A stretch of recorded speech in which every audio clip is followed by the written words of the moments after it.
इस शरीर में 4 दिशा बताया, पूर्व, पश्चिम, उत्तर, दक्षिण। एक भौगोलिक दिशा है जो हम सबको जानते हैं, जिधर से सूर्य उगता है वो उसको पूर्व कहते हैं, जिधर से अस्त होता है उधर पश्चिम कहते हैं। और उसी हिसाब से जैसे पूर्व तरफ, तब बायां तरफ उत्तर और दक्षिणा तरफ दक्षिण, इसीलिए दायां तरफ दक्षिण कह दिया और बायां तरफ उत्तर। तो ये तो भौगोलिक दिशा है, भौगोलिक माने पृथ्वी के हिसाब से ये दिशा। लेकिन हम आध्यात्मिक जब प्रवेश करते हैं तो आध्यात्मिक पूर्व पश्चिम किधर कहते हैं। अब देखिए, परांची खानी व्यतीर्णत स्वयंभू, परांची खानी कठोपनिषद में बताया, परांची खानी व्यतीर्णत स्वयंभू, परांची खानी व्यतीर्णत स्वयंभू। पराग अंचति इति परांची, पराग अंचति माने बाहर बाहर। ये जो इंद्रियानी, खानी माने इंद्रियानी, इंद्रिय अपने अंदर से बाहर बाहर बाहर बाहर दौड़ती है। तो जिधर बाहर बहिर्मुखी दौड़ रही है उसको पूर्व कहते हैं। परांच खानी व्यतीर्णत स्वयंभू तस्मात् परांग पश्यति नान्तरात्मन। इंद्रिय बाहर बाहर दौड़ रही है, इसीलिए हम लोग अपने अंतरात्मा को नहीं देख पाते।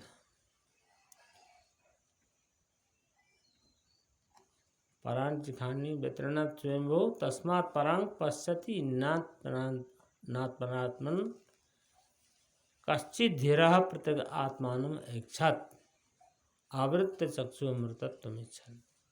कोई धीर पुरुष, कोई विवेकी पुरुष बाहर से लौट के अंदर में प्रवेश करते और अंदर में प्रवेश करके तब अपने अंदर में प्रवेश करके इस संसार से मुक्ति होने की इच्छा से संपूर्ण इंद्रिय को बाहर से लौटा करके अंतर्मुखी कर। अंतर्मुखी तो बाहिर्मुखी, अंतर्मुखी किसको कहते हैं? बाहरमुखी, बाहर में जैसे हम कान से शब्द सुनते हैं, आँख से रूप देखते हैं, नाक से गंध सुगंध, जिह्वा से स्वाद और त्वचा से ठंडा गरम नरम करा का अनुभव होता है। बाहर बाहर ये बाहरी ज्ञान।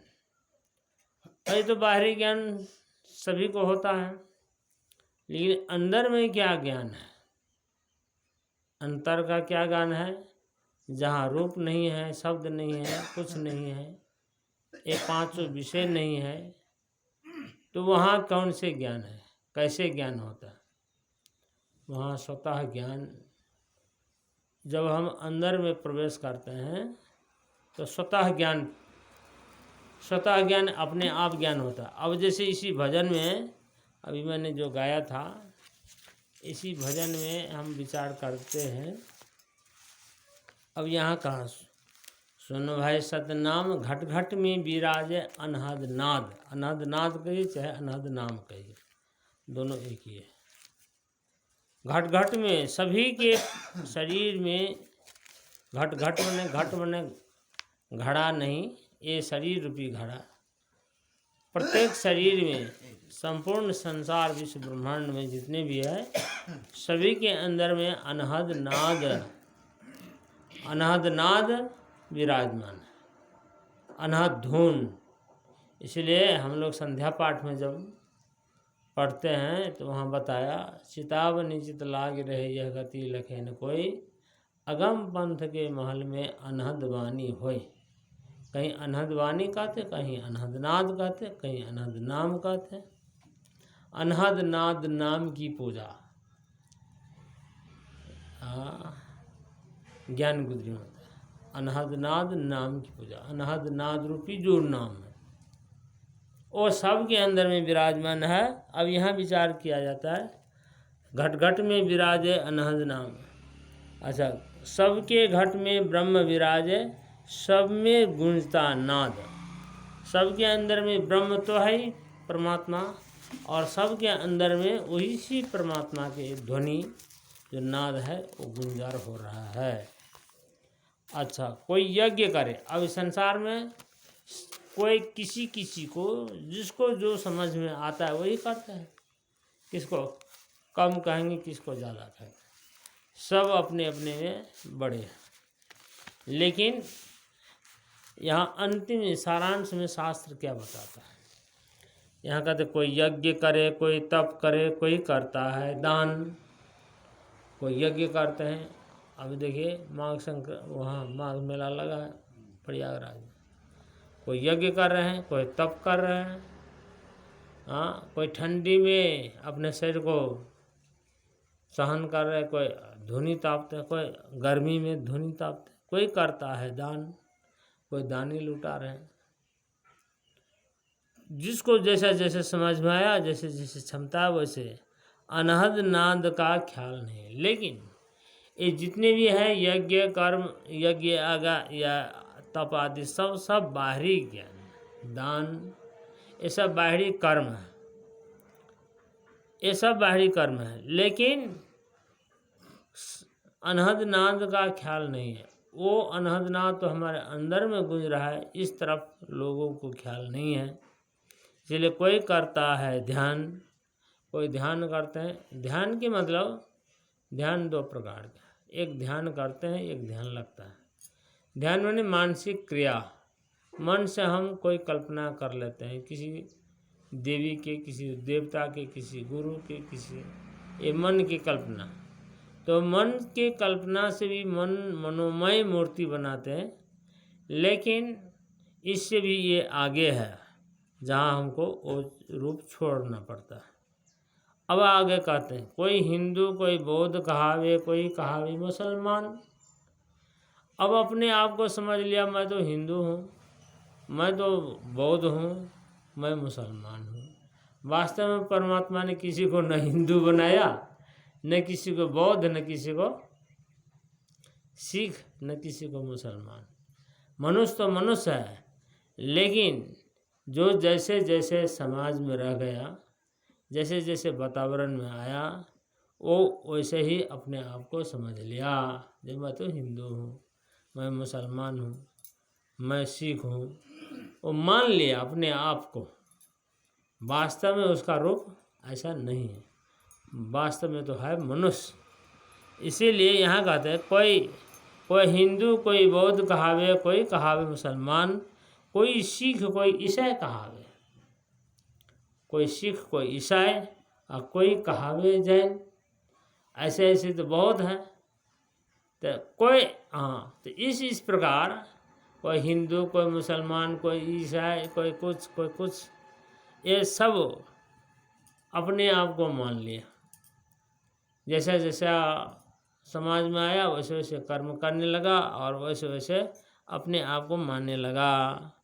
लेकिन सबके घट में नाद विराजे। अच्छा, कोई योग, कोई सांख्य बतावे, कोई बतावे ज्ञान। कोई योग बतावे। अब योग तो प्रख्यात है। हाँ, योग ऐसे पहले जब मैं बम्बई गया था तो भर भर वहाँ योग क्लास शुरू की। तभी रामदेव बाबा का नाम चर्चा नहीं थी, तभी इस चैनल सब भी नहीं था, और उतना प्रख्यात है, नाम ही नहीं सुना था उनका। तो कोई उसमें योग में ध्यान दे दिए। पतंजलि ऋषि का योग, पतंजलि ऋषि का योग प्रधान, उन्होंने पतंजलि ऋषि ने योग सूत्र लिखे। योग सूत्र में क्या, पहले योग चित्तवृत्ति निरोधा। योग क्या है, योग किसको कहते हैं, तो उसी सूत्र से कहते हैं योग चित्तवृत्ति निरोधा। योग क्या है, चित्तवृत्ति निरोध, चित्तवृत्ति को रोक देना। अब चित्तवृत्ति को रोक देना, तो चित्तवृत्ति कितना है, अब यहाँ से विस्तार चित्तवृत्ति को कैसे एकाग्र किया जाएगा, चित्तवृत्ति कैसे कैसे कितनी अवस्था में रहते हैं, चित्त, एकाग्र, मूढ़, अनेक दिशा में। और इसको कितने विघ्न है, ये सब बहुत विस्तार वहाँ योग सूत्र में बताया। तो कोई योग बताते हैं, कोई सांख्य। अब देखिए सांख्य किसको कहते हैं, आप लोग सुने हैं सांख्य? सांख्य किसको कहते हैं? सांख्य दर्शन में भी कोई आचार्य कहते हैं, सांख्याचार्य। भागवत में आया सांख्याचार्य का नाम। भागवत के तीसरे स्कंद में कपिल भगवान जब अवतार लेने वाले थे तो वहाँ पर ब्रह्मा जी ने देवहूति और कर्दम प्रजापति को कहते हैं, ये जो जन्म लेने वाला है ये तो कपिल नाम से प्रख्यात होगा और ये सांख्याचार्य होगा। सांख्याचार्य ने सांख्य उपदेश करने वाला, सांख्य विशेष ज्ञाता। सांख्य मतलब गीता में योग और सांख्य दोनों का उपदेश किया गया। द्वितीय अध्याय में सांख्य योग, सांख्य कहते हैं जो प्रकृति पुरुष का विवेक, जड़ चेतन का विवेक, आत्मा नात्मा का विवेक को सांख्य कहते हैं। तो कोई सांख्य बताते, कोई योग बताते, कोई बतावे ज्ञान, कोई ज्ञान की बात बताते हैं। और ज्ञान किसको कहते हैं? अब देखिए, योयम विज्ञान में पुरुष कहते, आत्मा किसको कहते हैं? एक ऋषि अपने पुत्र को ले गए, एक बच्चा सोया हुआ था, एक बच्चा सोया हुआ था। कहते ये कहाँ का है, कहाँ चले गया है? जैसे आप लोग भजन गा रहे थे, मैं सो गया था। हाँ, कुछ नहीं सुना, कुछ नहीं जाना, कहाँ चले जाते हैं? कहाँ चले जाते हैं?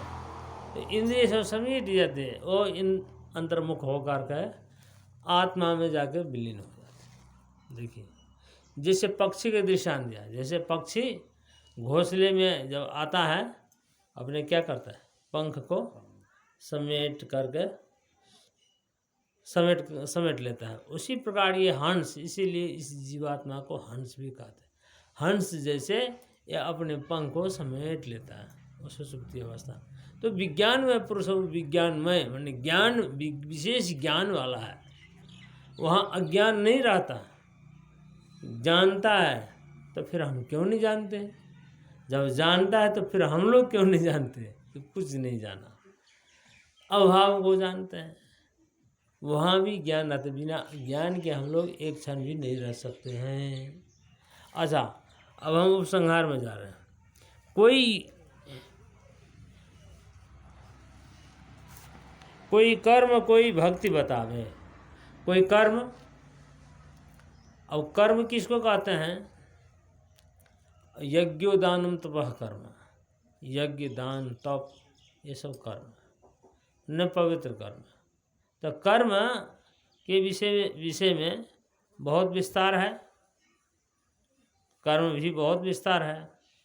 तो इसलिए कृष्ण भगवान अर्जुन को कर्म योग में नियुक्त किए।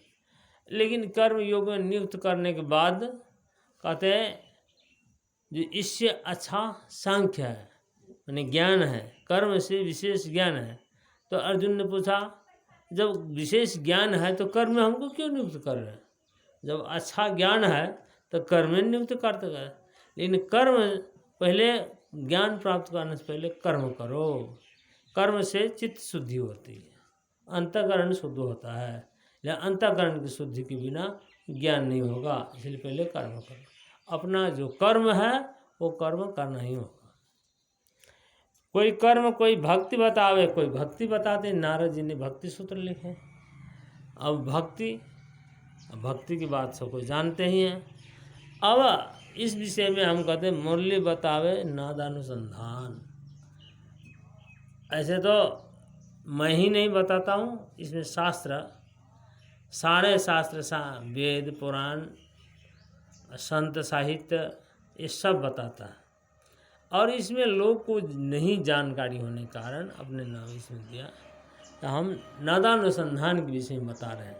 तो अपना अपना विशेषता है। कोई योग के विषय में, जैसे पतंजलि ऋषि ने योग के विषय में, कपिल मुनि ने सांख्य के विषय में, और गौतम मुनि ने न्याय दर्शन के विषय में, और जैमिनी ने कर्म के विषय में, कर्मकांड के विषय में।